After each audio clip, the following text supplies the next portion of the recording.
They say you're not really champion until you defend your title for the first time, which I completely disagree with, but for those who partake in that line of thinking, do I have a video for you? Because today we're going to be looking at first defenses that don't just solidify the champion, but are massive achievements in their own right because of the opponent they defeated in their very first title test. I'm Tommy from MMA On Point. A massive thanks to our channel Hall of Famers for supporting videos like the one you're watching, and these are 10 of the most impressive first title defenses ever. Number 10, Sergio Pettis versus Kyoji Horiguchi. When Sergio Pettis beat Juan Archuleta to become Bellator's bantamweight champion, everybody was like, oh wow, good for him. Showtime Jr. had struggled a bit to find himself in the UFC, particularly in the shadow of Big Bro, and winning that belt in Bellator really helped to establish him as his own person. I used to let that weight crush me, and now I just feel like things are okay. Things are okay to be me, and to be in this moment, it feels amazing. Unfortunately, though, Archuleta had beat Patchy Mix to earn the title, a win that aged like fine wine, but at the time didn't hold as much weight, as it was vacant gold, and the former holder, Kyoji Horiguchi, was the man outside the UFC, holding titles in both Rizin and Bellator until his injury. But after 2 years away from the promotion, Horiguchi was back, and even though the odds didn't reflect it, I feel like nobody was picking Sergio to win this one, mostly because Kyoji at that point was so well established and had only ever lost to Kai Asakura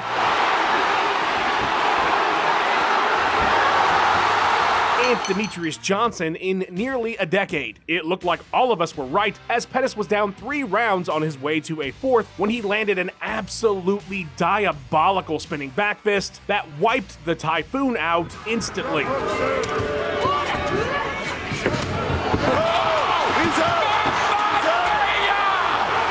A spectacular finish and a victory over the best possible opponent to cement his elite status. He was getting me. He was getting me frustrated. He got me with some interesting movements, some in and out plays, and I had to face a lot of adversity tonight to get that finish, and it was perfect. It was beautiful. Number 9, Jake Shields versus Dan Henderson. At one of the biggest shows ever, UFC 100, Dan Henderson had one of the most iconic knockouts and follow-up shots ever.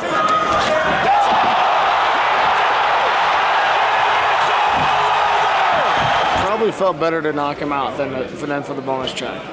But his destruction of Michael Bisping wasn't just the blow-off from an entire season as coaches on the massively popular Ultimate Fighter, it was a title eliminator and set up Henderson, who at the time had some of the only success against Anderson Silva as middleweight champion. Odd angle there. Big clinch and a takedown.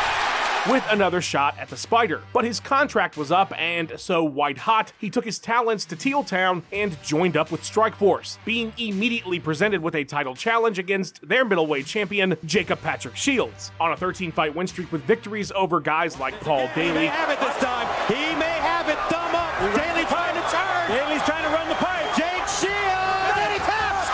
Carlos Condit and Robbie Lawler, Jakey was one of the best in the world outside the UFC, and so defending his strap for the first time against the hugely popular and rightful UFC contender Dano Hendo would be huge, and it was. Despite getting knocked down twice in the first round and looking cooked. Backing up.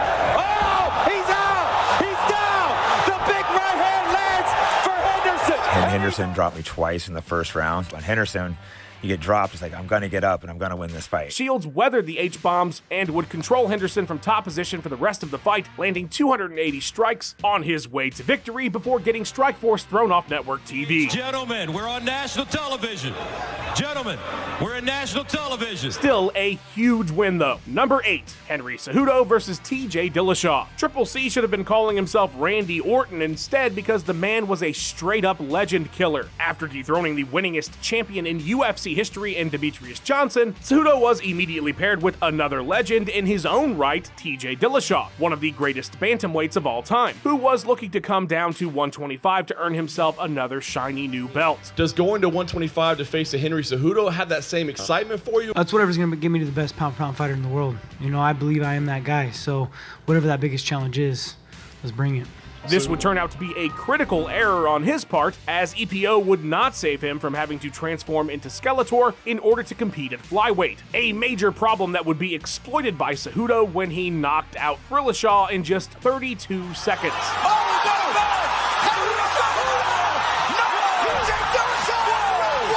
A fantastic first defense, and given the competition available at the time, the best possible first defense. Even better, it was done as the headliner for the kickoff of the first ever ESPN Plus card, which garnered a massive audience to see Triple C be triple fantastic. Number 7, Ken Shamrock versus Boss Rootin. By the time Ken Shamrock won the first ever King of Pancrase tournament, he'd established himself as one of the best fighters in the world, having only ever lost in his short career to Royce Gracie and Pancrase founders Suzuki and Funaki, the latter of which he'd avenged in the second round of the tournament. Suzuki, thought unbeatable, would fall for the first time to Dutch kickboxer Boss Rootin, who'd quickly established himself in Pancrase in 2 short years.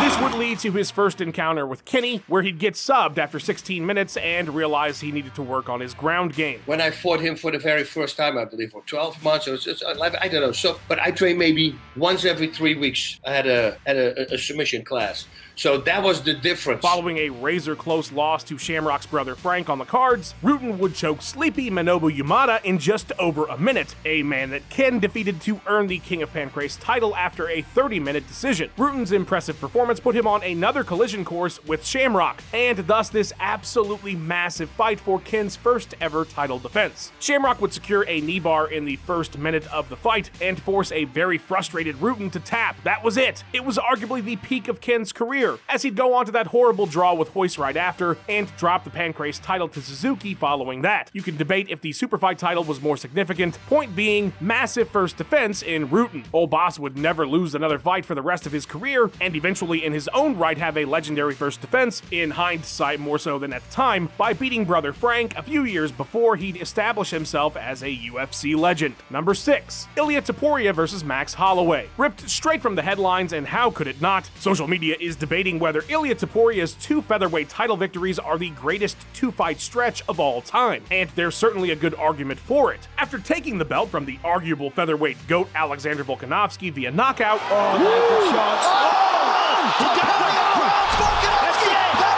El Matador went and beat the guy second in line in that GOAT argument for many, Max Holloway.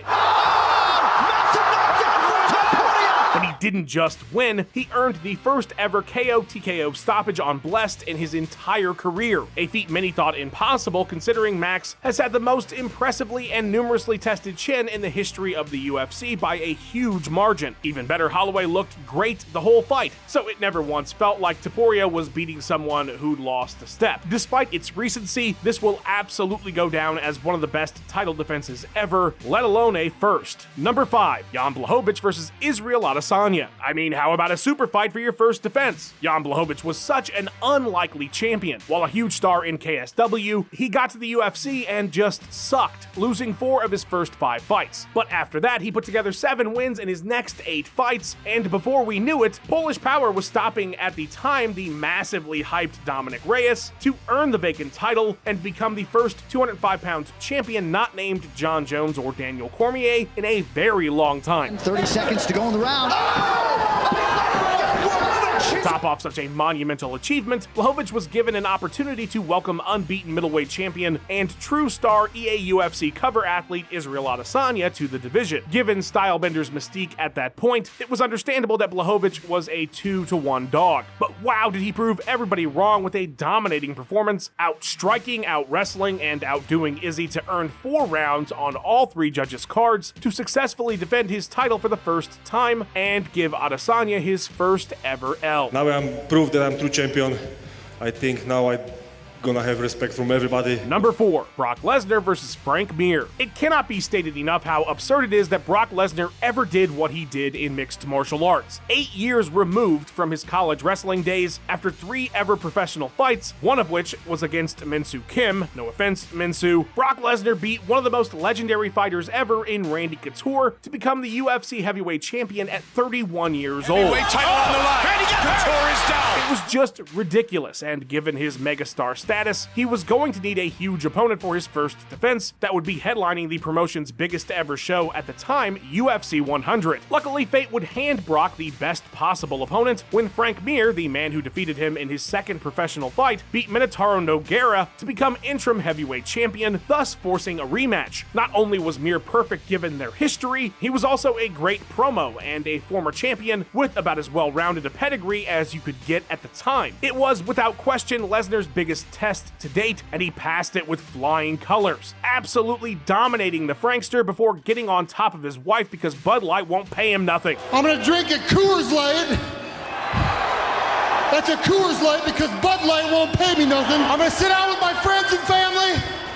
And hell, I might even get on top of my wife tonight. Number 3, Khabib Nurmagomedov versus Conor McGregor. With as dominant a fighter as he'd been up to that point, beating Conor McGregor was a win that Khabib Nurmagomedov really needed badly. While absent for 2 years, double champ McGregor had never lost either of his titles. And unfortunately for Khabib, due to some act of God circumstances, he would win Conor's vacated title in a bout with Al Iaquinta. The Eagle needed to beat a top guy, and the returning Irishman was exactly that. Not to mention, given their long history, this was, well, it was the biggest MMA fight ever up to this day still. And Nurmagomedov would leave absolutely no doubt with his performance. Not only would he smash and end things with the big brotherest of submissions, the face crank, he then went on and attacked Dylan Dennis, a move that only ensured the goodwill of the people for the rest of time.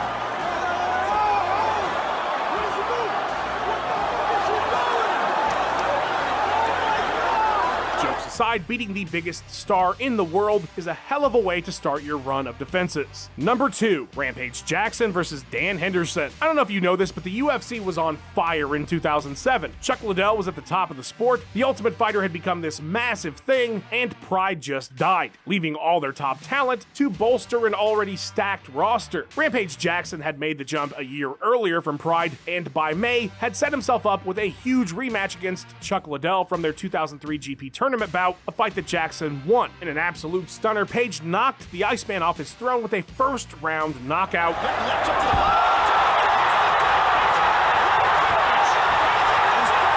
which set up one of the biggest fights the 205-pound division has ever had, as Dan Henderson, who had recently toppled Pride's middleweight juggernaut Vanderlei Silva, was coming over with the acquisition, and the UFC and Pride belts were to be unified. Hey, I want to be like him. He a big baller. Have y'all seen his crib?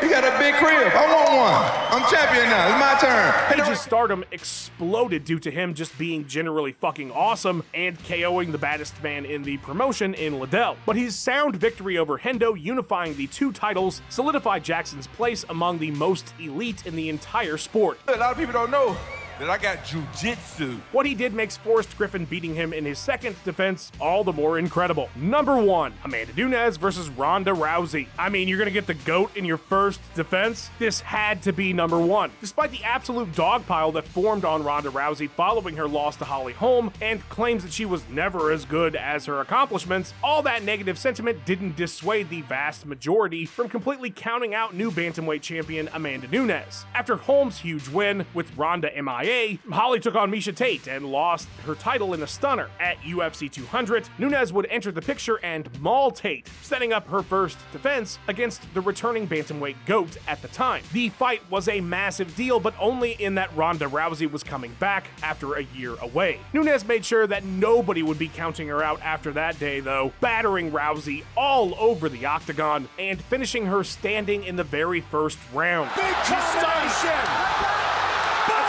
It's over! A hell of a way to solidify your title, and if Nunes didn't go on to be the GOAT, this would still have been an all-time victory, but as the start of her epic run of defenses, it couldn't really get any bigger or better than this. Well, actually, I take that back because what's bigger and better than this is the editor of this video, George Hutchinson. Please show him some love on all his socials. A massive shout to our Channel Hall of Fame members. You are the peanut butter to our jelly, the hot sauce to our burrito. If you'd like to be a part of this food analogy, hit the join button, become a member, and get exclusive content. Like and subscribe to knock out EPO Skeletor Dillashaw in 32 seconds. Leave a comment about which of these title defenses was the most impressive to you. And thank you so much for watching, fight fans. I will catch you on the next one.